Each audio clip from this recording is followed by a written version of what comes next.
Hey, my son.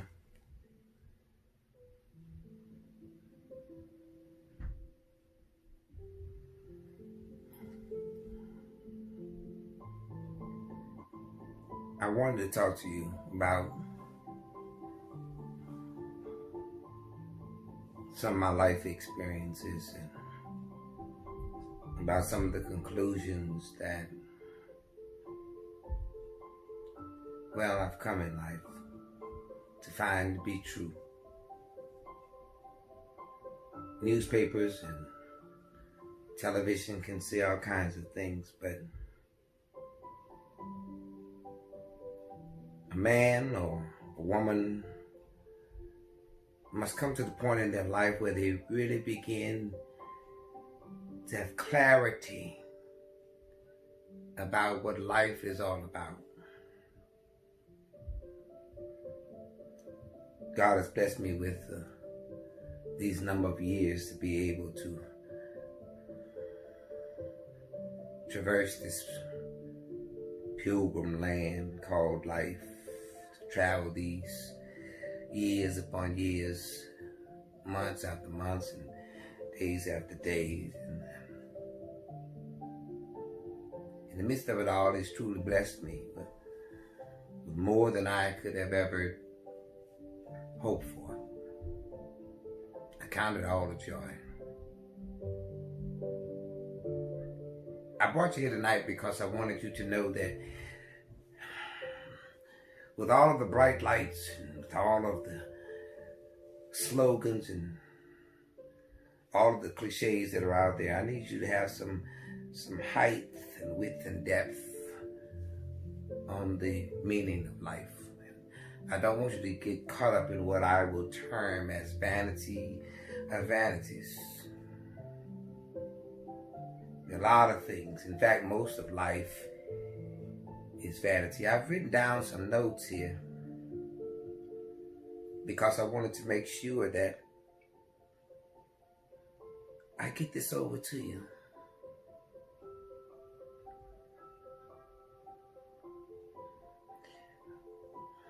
What profit is a man from all his labor in which he works under the sun? What profit it is him?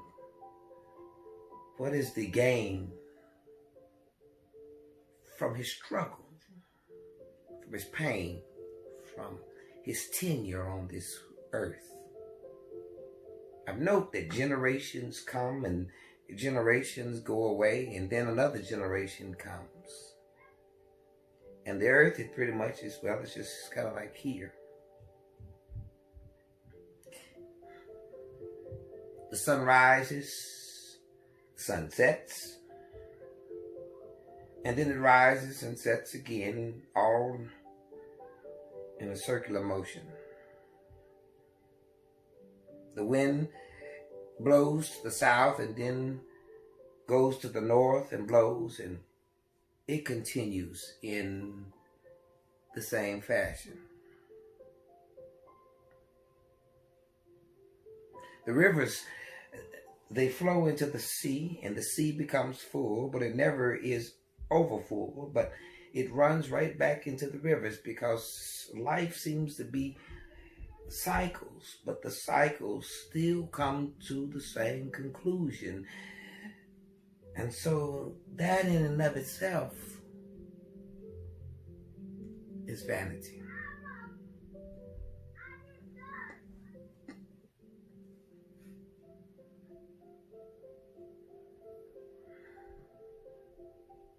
A lot of work in life.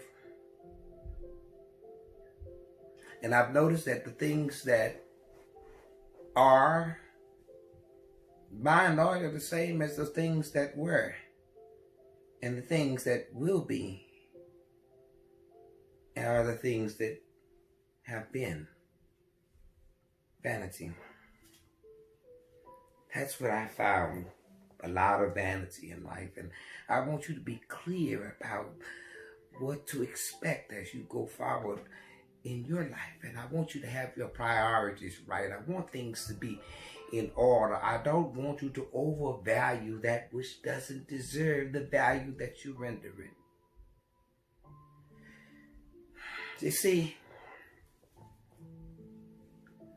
at some point I came into my life where I had the financial stability and security and wherewithal to be able to treat myself and to buy the luxurious things that some have never been able to afford or to experience. And so I decided that since God had blessed me with this point, and inclusive of that, God had given me a level of wisdom that I can only say is phenomenal, because it's grace, not because I deserved it, but just because he blessed me with it.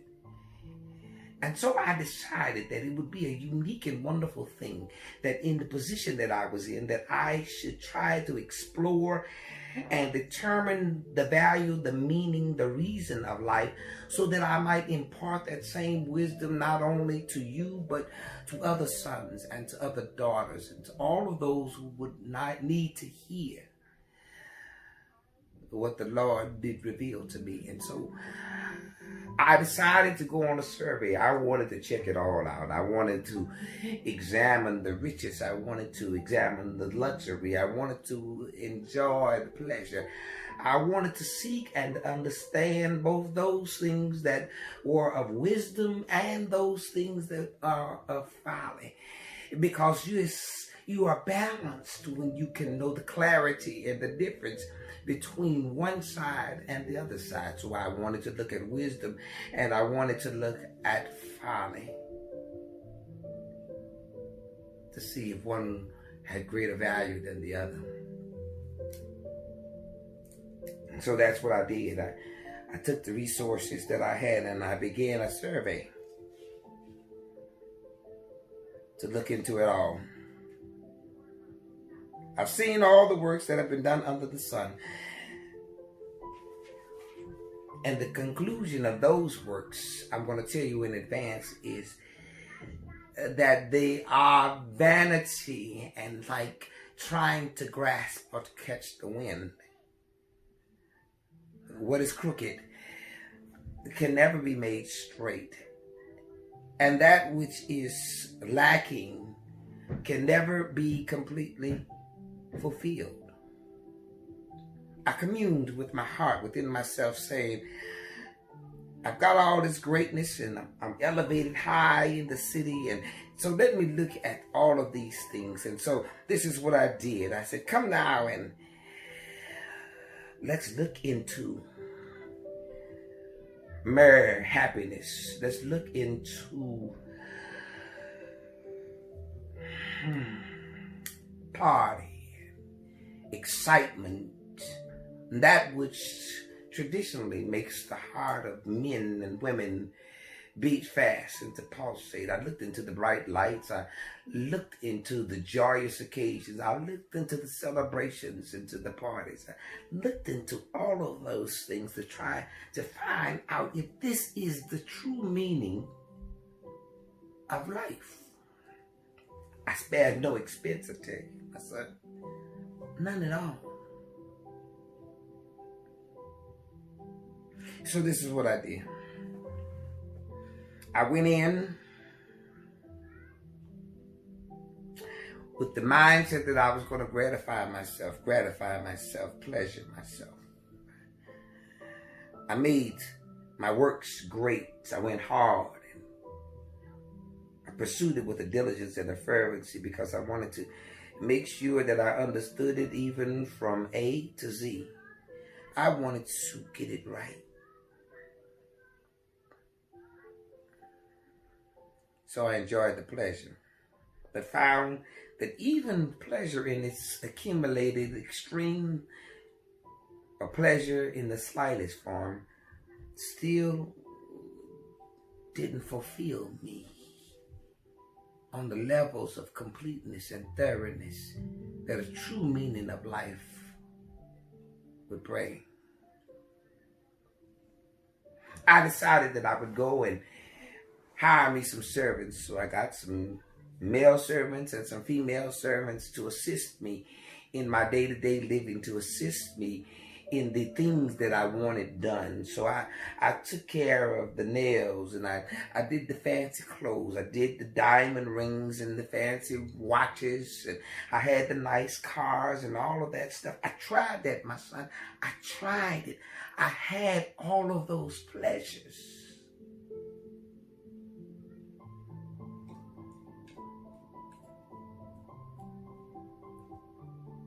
It wasn't enough.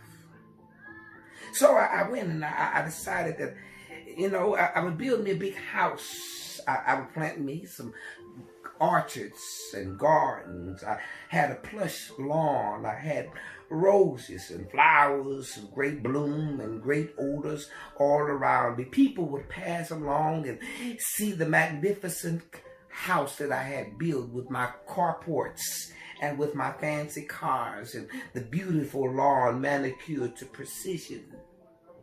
Still, I tell you, my boy, I tell you, it wasn't enough. The gold, the platinum, the diamonds, the rubies missed the mark. It was still vanity. It was still me grasping for the wind.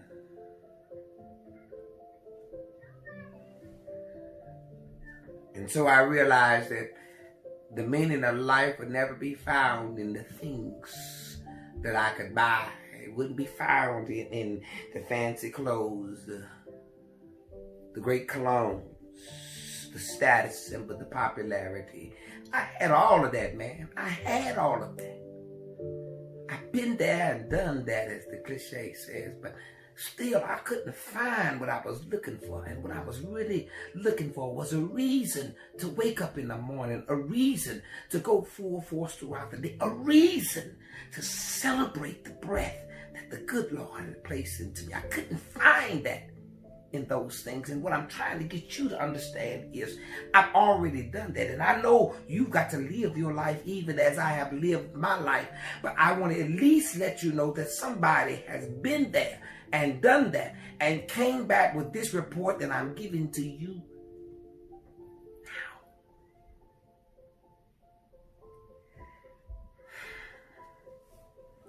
I hope you understand it. All of those things. I had women, plenty of women. Some of them would look at me and say that they love me.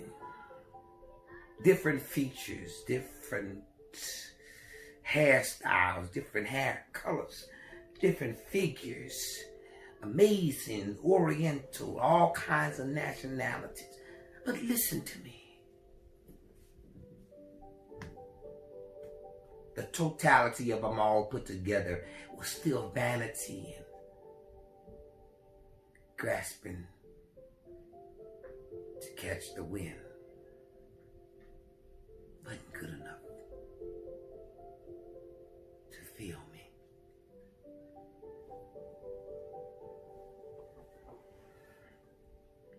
Whatever my eye desired, I did it. I didn't withhold anything from my heart. And then after I had looked at all the works of those things, I just still came to the conclusion that it was just all vanity. Still grasping to catch the wind. There was no profit for my soul for those things that I found under the sun.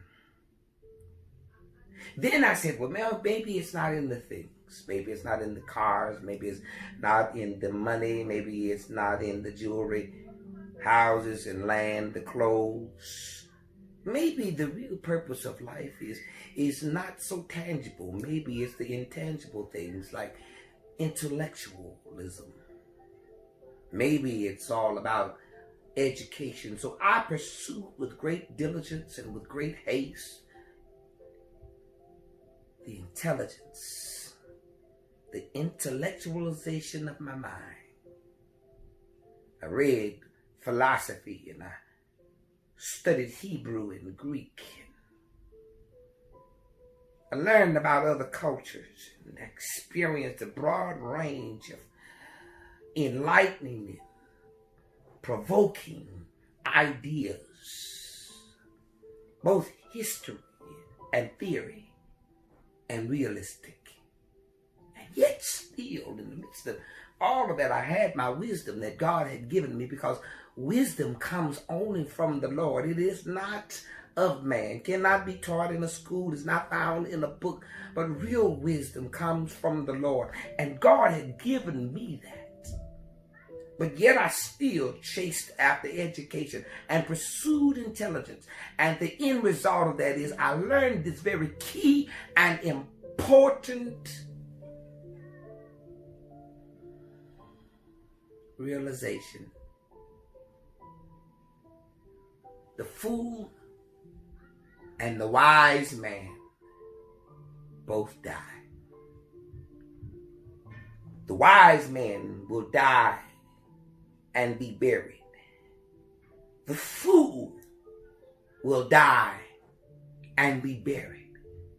So if the wise and the fool end up in the same place, how can one be better than the other?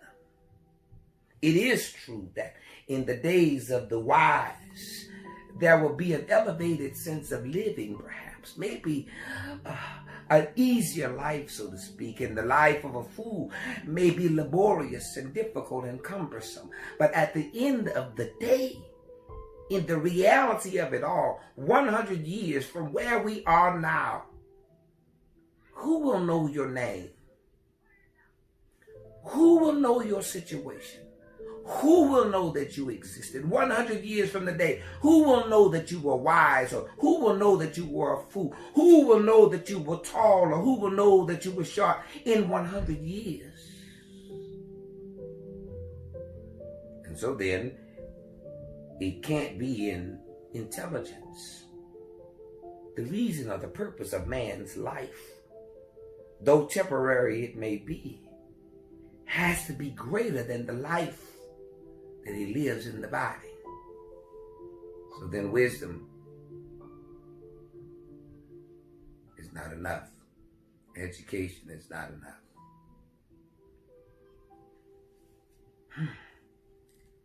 Yet I was still determined. I was still to pursue my course. So I said in my heart, the same thing that happens to the fool happens to the wise, and so is vanity. There is no more remembrance of the wise man than that of the fool.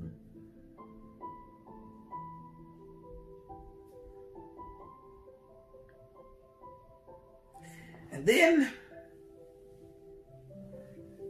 something happened when I noticed that I couldn't find the fulfillment. And I really want you to hear this, because you may come to this point when you realize that the very thing that you have pursued after and given so much energy for, when it does not merit or brings back the value that you pursued it with, that you believe that it would have, when it disappoints you, when something in life actually lets you down in such a manner to whereas you don't even have the zeal or the will to recover, I want you to hear my voice. Because when I recognized these things had failed me, I felt the dark cloud begin to descend upon me. I began to become confused. My mind was stunted, and I was in shock and in some form of denial, because I had been taught these things were important. I had been shown by TV and media outlets and so many other places that these were the high epiphanies and values of life. And then after I had received them, after I had conquered the mountain to get to them, when I got to the top, at the apex, at the top, I was empty. I remembered. I'm frustrated.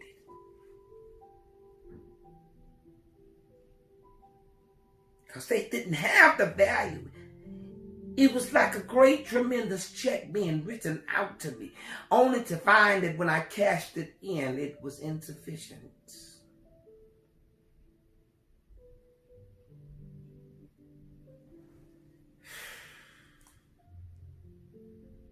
I had lost so much motivation. And I began to feel that not only were things vanity, but they were vexation of one's spirit to pursue after them. They were vexation. In other words, you got caught up, hypnotized, and delusional into thinking that they had value, when in truth, it was still vanity. I don't want you to spend your whole life running after the things that I have already looked into, the things that I have already considered, the things that I have pursued, even to the end, only to come to the same conclusion that I've come to and realize that there's no value in them. I want you to be able to start your life or to continue your life today with a clear understanding of where real reason and purpose for your life lies. And hopefully by the end of my time with you tonight or today, you will at least be better off than where I started off. Because one generation should be higher than the next generation, because the top generation should be able to stand on the shoulders of the previous generation.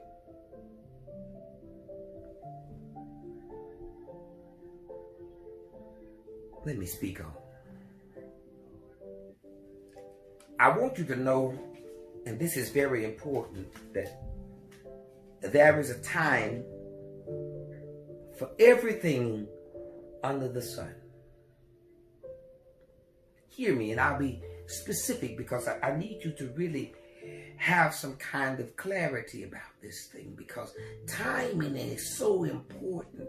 I know the older people used to say he may not come when you want him, but he's always on time. And so I'm telling you in advance that there is a time and a place for everything under the sun, and there is nothing new under the sun.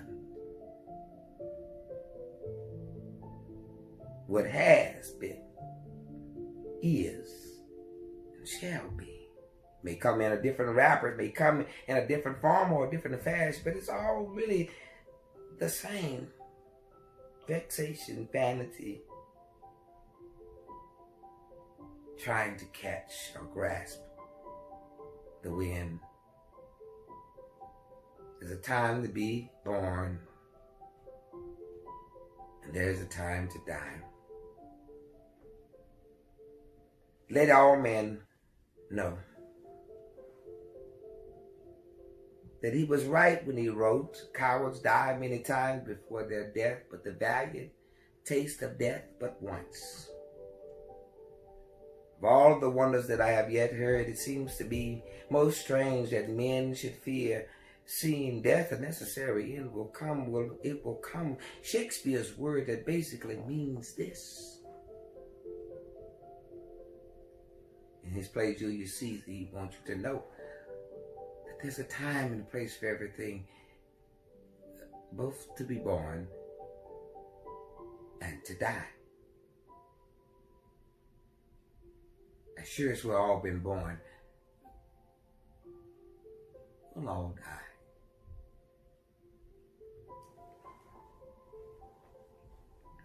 There's a time to plant, a time to pluck up that which was planted, and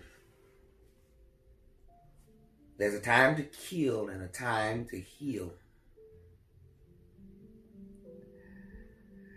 There's a time to build up, and then there's a time also to pull down. There's a time for peace, a time for war.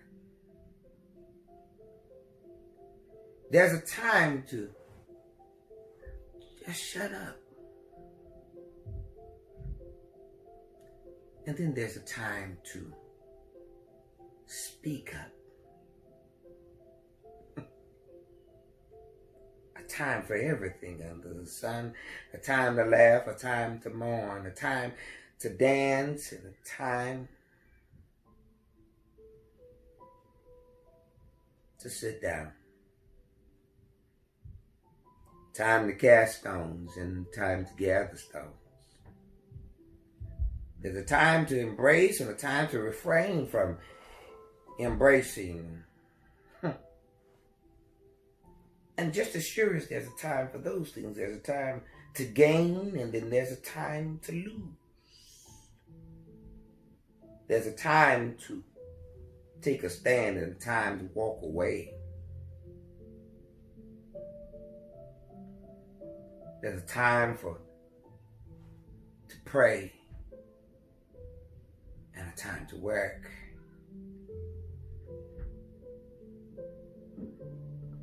Faith without works is dead, unless a man deceives himself. There's a time to throw away and a time to keep. A time to tear, a time to sow. A time to love and a time to hate. Time of war, and of course, you know, there's a time for peace. There's a time for everything under the sun. You just got to have the wisdom to know what time it is. And know to be patient, to know that He is God and God all by Himself, moving in strange and mysterious ways. Wait on the Lord. They that wait upon the Lord shall renew their strength. Sunday will mount up with wings as eagles. They will run and not be weary. They will walk and they will not faint. It's time for all things under the sun. Ask God for His time, and it's perfect. He never fails. Let me move on. Not realizing how time has flown by. I want you to know that whatever God does, it's well done. No man can add to it, and no man can take away from it. God does whatever He chooses to do,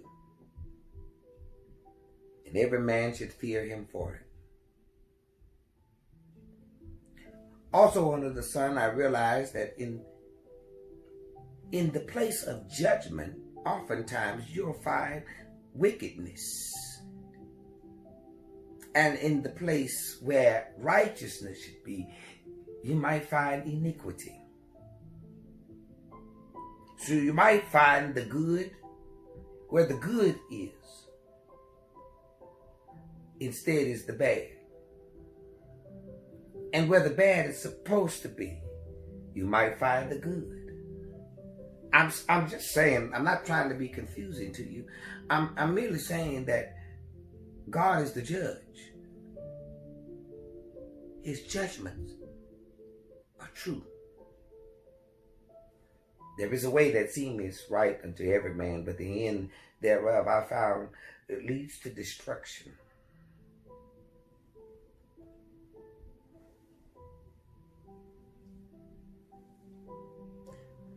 And then I had thoughts about the poor, the oppressed. In my consideration and surveying of all of mankind and the things of man and the ways of man and the purpose of life, I thought about the oppressed. For their tears don't have any kind of real consolation, and those people who oppress them seem to be in power. But I don't want you to become overwhelmed if you are the oppressed. And I want you to be very careful that you never be the oppressor. Because those who are oppressed, God will relieve. And the oppressors, well, just remember the Bible says, that which is done in the dark will come to the light. And God is not mocked on that.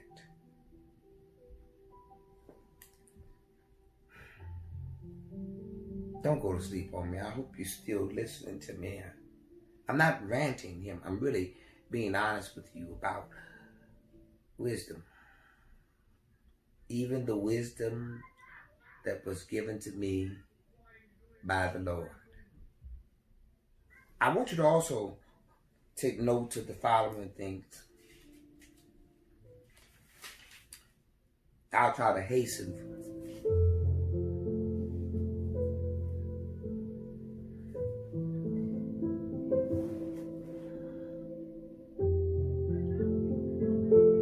Hold on a second. Okay, Google. 35% volume.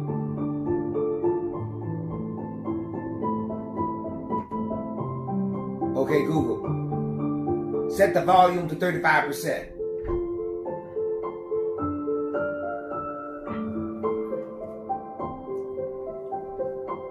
Okay, Google. Set the volume to 50%. Okay, Google. Set the volume to 65%.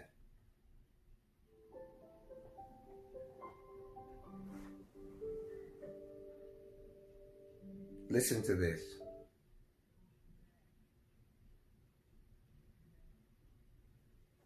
Okay, Google.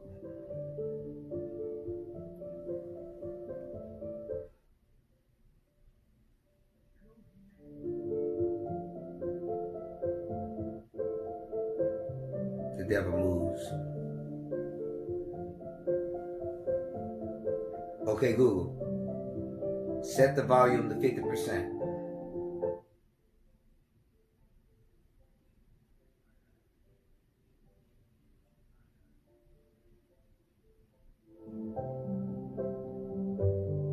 Okay, Google.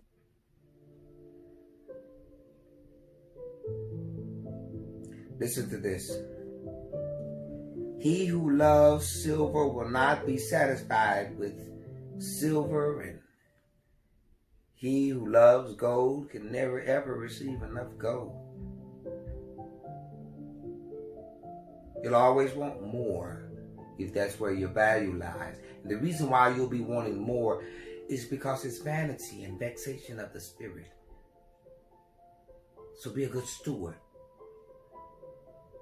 Be honorable in both your giving and your receiving.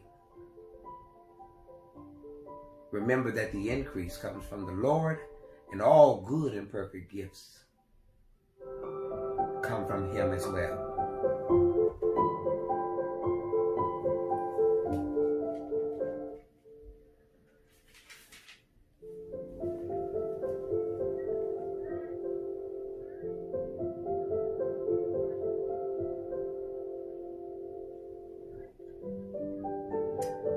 Okay, Google. Set the volume at 45%.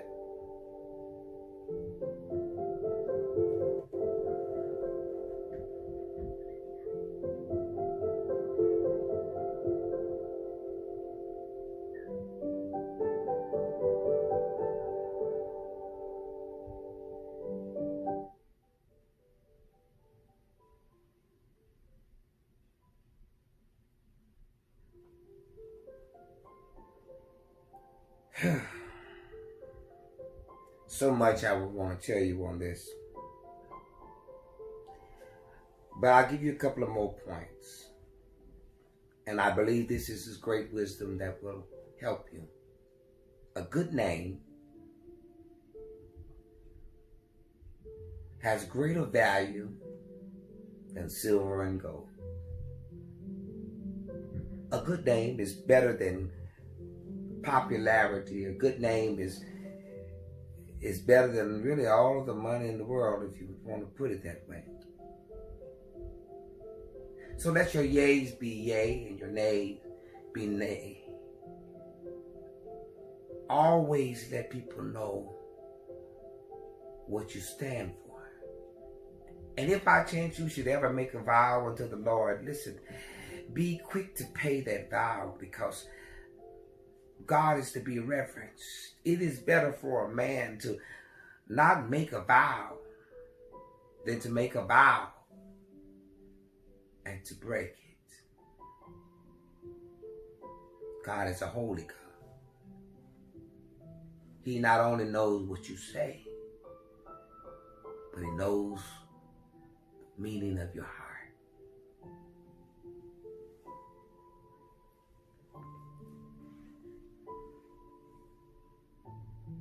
I want you to always remember God.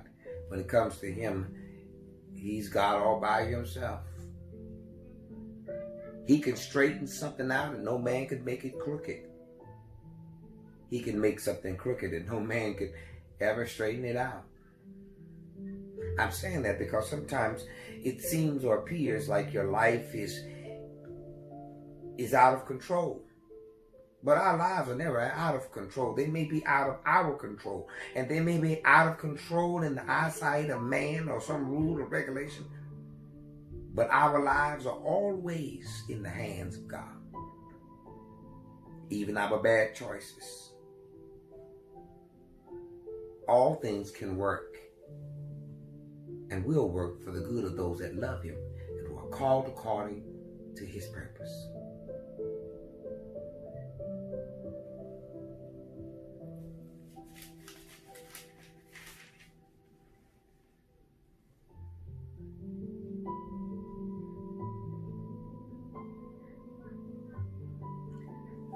I shall give you just a couple of more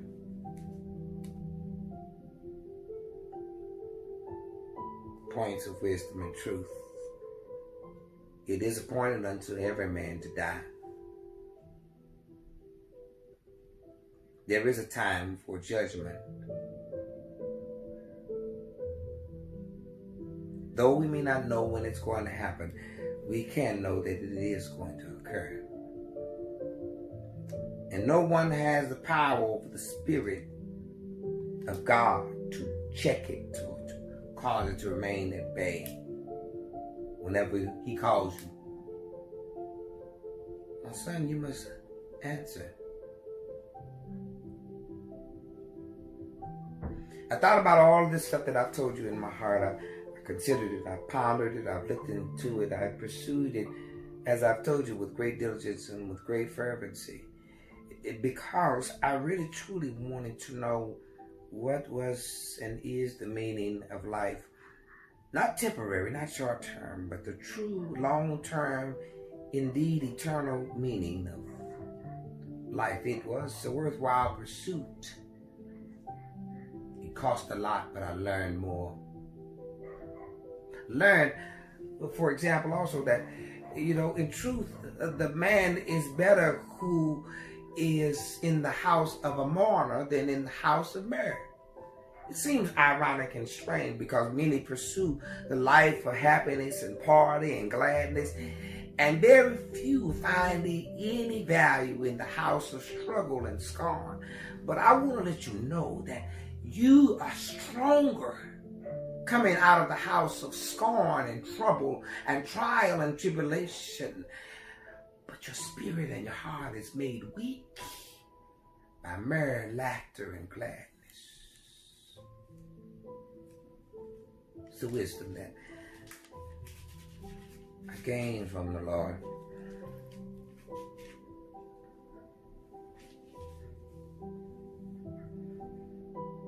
My son, the race is not given to the swift, son. And the battle is not given to the strong. Nor bread to the wise, nor riches to men of understanding, nor favor to men of skill, but time and chance happen to them all. For man also does not know this his time. Like fish taken in a cruel net, like birds caught in a snare, so the sons of men are snared in their time. When their time falls on them so suddenly.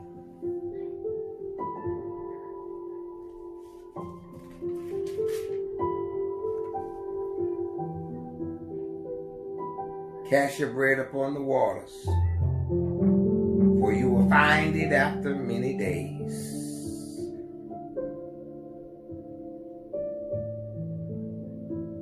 poetic words with sweet wisdom bits of truth. Rejoice while you are young. Build a relationship with God right now. Celebrate His presence while you have the blood of youth flowing through your veins.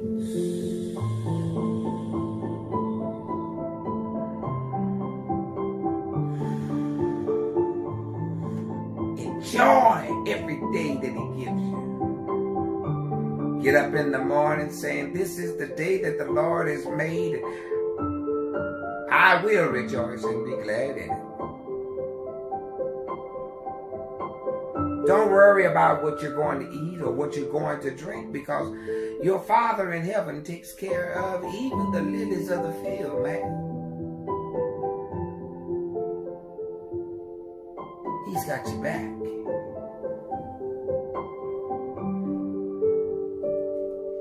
Remember Him, the Creator, the days of your youth, before the difficult days come. Well, finally, this is the whole conclusion that I have come to. I know you have listened to me well, and I hope that you have taken good note of what I've told you. But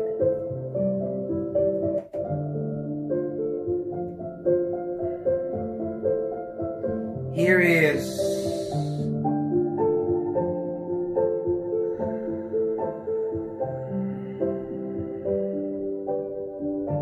the purpose of life. Here is the real reason for man.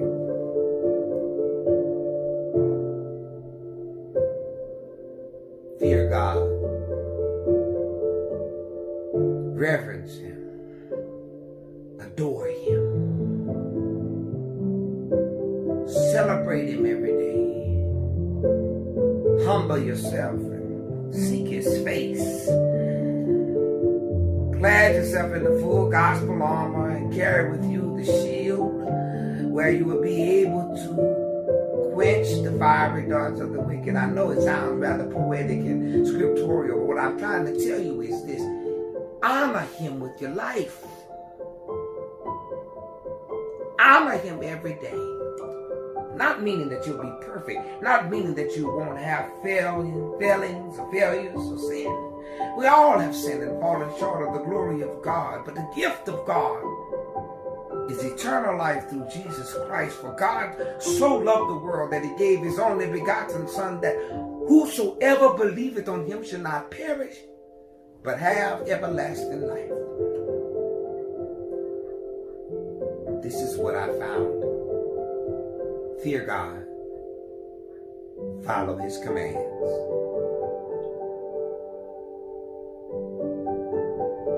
That is the reason for life. I so love you. And I pray for you.